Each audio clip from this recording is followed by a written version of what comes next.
Welcome to our bedtime story session. Today, we're embarking on a journey into a world of magic, mystery, and morality with a tale known as The Three Little Men in the Wood. This enchanting story, filled with peculiar marriage proposals, broken promises, kindness, envy, punishment, and the triumph of kindness, takes us through a roller coaster of emotions and teaches us the significance of kindness and the consequences of envy. So tuck in, grab your blankets, and let's dive into the story. There was a man whose wife died, and a woman whose husband died. The man had a daughter, and the woman also had a daughter. The girls were acquainted with each other and went for a walk together. Afterwards, they came to the woman in her house. The woman said to the man's daughter, "Listen, tell your father that I would like to marry him, and then you shall wash yourself in milk every morning and drink wine. But my own daughter shall wash herself in water and drink water." The girl went home and told her father what the woman had said. The man said, "What shall I do? Marriage is a joy, but also a torment."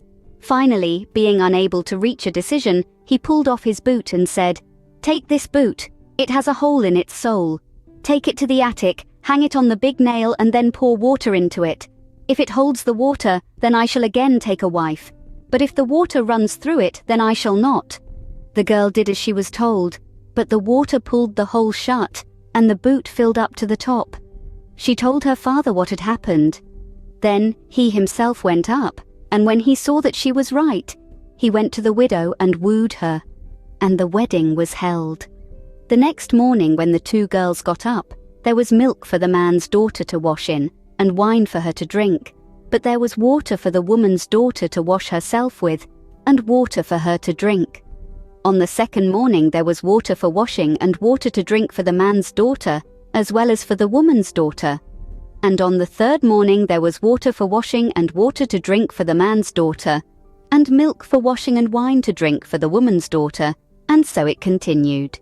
The woman became her stepdaughter's worst enemy, and from one day to the next, she did whatever she could to make the stepdaughter's life more miserable.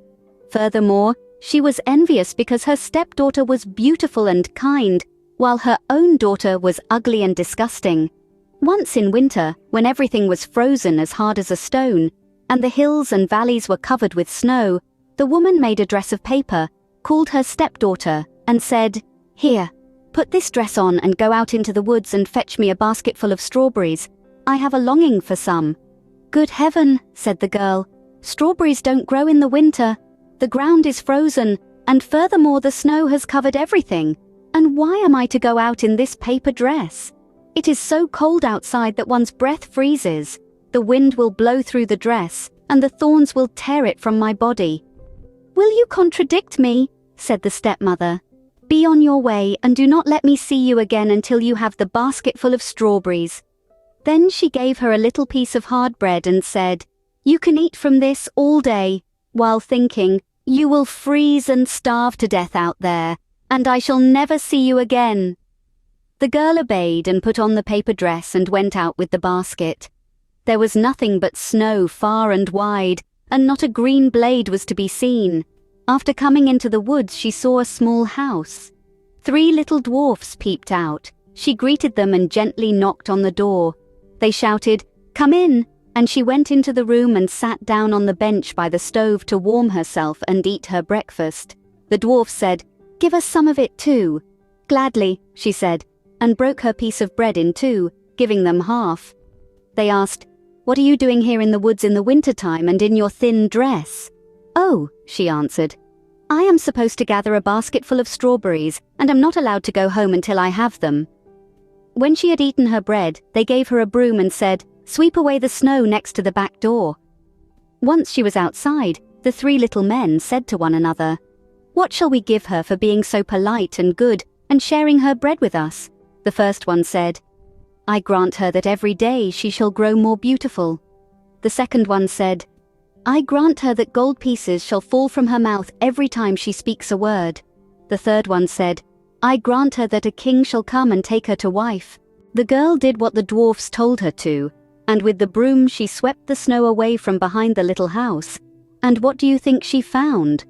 Nothing other than ripe strawberries, which came up out of the snow quite dark red. Joyfully she gathered her basketful, thanked the little men, shook hands with each of them, then ran home to take her stepmother what she had demanded. Upon entering, she said, "Good evening," and a piece of gold fell out of her mouth. Then she told what had happened to her in the woods, but with every word she spoke, gold pieces fell from her mouth, and soon the whole room was covered with them.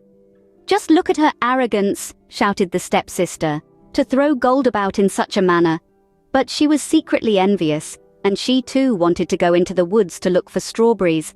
The mother said, "No, my dear little daughter, it is too cold, you could freeze to death." However, her daughter gave no peace, so finally the mother gave in. She sewed a magnificent fur coat for her and had her put it on. She gave her buttered bread and cake for her journey. The girl went into the woods and straight up to the little house. The three little dwarfs peeped out again, but she did not greet them. Without looking at them and without greeting them, she stumbled into the room, sat down by the stove, and began to eat her buttered bread and cake. "Give us some of it," shouted the little men. She replied, "There is not enough for me myself. How can I give some of it to others?" When she was finished eating, they said, "Here is a broom for you. Sweep in front of the back door." "Sweep for yourselves," she answered. "I am not your maid." Seeing that they were not going to give her anything, she walked out the door. Then the little men said to one another, "What shall we give her for being so impolite and having a wicked and envious heart that will never let her give a thing to anyone?" The first one said, "I grant that every day she shall grow uglier." The second one said, "I grant that a toad shall jump out of her mouth with every word she says." The third one said, "I grant that she shall die an unfortunate death." The girl looked outside for strawberries, but finding none, she went home angrily. And when she opened her mouth to tell her mother what had happened to her in the woods, a toad jumped out of her mouth with every word she said, so that everyone was repulsed by her. The stepmother now became even more angry, and she could think of nothing else but how she could torment the man's daughter, who nonetheless grew more beautiful every day. Finally, she took a kettle, set it on the fire, and boiled yarn in it. When it was boiled, she hung it on the poor girl's shoulder, gave her an axe, and told her to go to the frozen river, chop a hole in the ice, and rinse the yarn. She obeyed, went to the river, and chopped a hole in the ice. While she was chopping, a splendid carriage approached, with the king seated inside. The carriage stopped, and the king asked, "My child, who are you, and what are you doing here?" "I am a poor girl, and I am rinsing yarn." The king felt compassion, and when he saw how very beautiful she was, he said to her, "Will you ride with me?" "Gladly," she answered, for she was happy to get away from the mother and sister. So she got into the carriage and rode away with the king. When they arrived at his palace, their wedding was celebrated with great pomp, just as the little men had promised the girl. A year later, the young queen gave birth to a son, and when the stepmother heard of her good fortune, she came with her daughter to the palace, pretending that she wanted to pay her a visit. But when the king went out, and no one else was present, the wicked woman seized the queen by the head, and her daughter seized her by the feet, and lifting her out of her bed, they threw her out the window into the stream that flowed by. After that, the ugly daughter lay down in the bed, and the old woman covered her up over her head. When the king returned and wanted to speak to his wife, the old woman said, "Quiet, quiet. You cannot talk to her now. She has a very high fever. You must let her rest today." The king suspected no evil and did not return until the next morning. As he then talked with his wife and she answered him, a toad jumped out with every word, whereas previously a piece of gold had fallen out. When he asked what was the matter, the old woman said that it came from her high fever and that she would soon lose it. During the night, the kitchen boy saw a duck swimming along the gutter, and it said, "King, what are you doing? Are you awake or are you asleep?"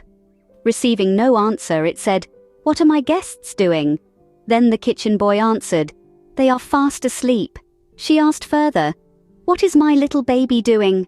He answered, "He is sound asleep in his cradle." Then, in the form of the queen, she went upstairs, nursed the baby, fluffed up his cover, tucked him in, and then she swam off through the gutter as a duck.